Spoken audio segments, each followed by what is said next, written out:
ഹവ്വായാൽ ആദ്യ പാപം ഒരു വലിയ നിഴൽ വീഴ്ത്തിയപ്പോൾ പ്രതീക്ഷയുടെ ആദ്യ വാഗ്ദാനം ഉൽപ്പത്തിയുടെ പുസ്തകത്തിൽ നമുക്ക് നൽകപ്പെട്ടു. നീയും സ്ത്രീയും തമ്മിൽ, നിന്റെ സന്തതിയും അവളുടെ സന്തതിയും തമ്മിൽ ഞാൻ ശത്രുത ഉളവാക്കും. അവൻ നിന്റെ തല തകർക്കും, നീ അവന്റെ കുതികാലുകളിൽ പരിക്കേൽപ്പിക്കും. ഈ വാക്കുകൾ ഒരു സാധാരണ വാഗ്ദാനമായിരുന്നില്ല, മറിച്ച് കാലത്തെ അതിജീവിച്ച ഒരു പ്രവചനമായിരുന്നു.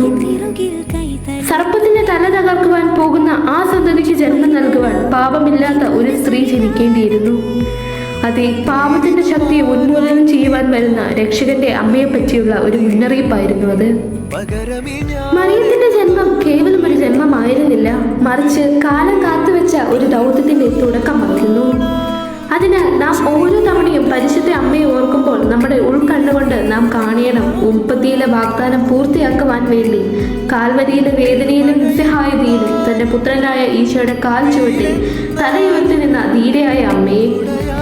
ആ അമ്മയുടെ ജനന പെരുന്നാളിനായി നാം ഒരുങ്ങുമ്പോൾ ലോകത്തിന്റെ ഇമ്പങ്ങളിൽ നിന്നും മാറി അനാവശ്യമായ കാഴ്ചകളിൽ നിന്നും സംസാരങ്ങളിൽ നിന്നും അകന്ന് പഞ്ചേന്ദ്രിയങ്ങളെ നിയന്ത്രിച്ചുകൊണ്ട് പരമപരിശുദ്ധനായവന്റെ അമ്മയായ പരിശുദ്ധ മറിയത്തിന്റെ ജനന പെരുന്നാളിനായി നമുക്ക് ഒരുങ്ങാം. ആശംസിക്കുന്നു നല്ലൊരു ദിനം.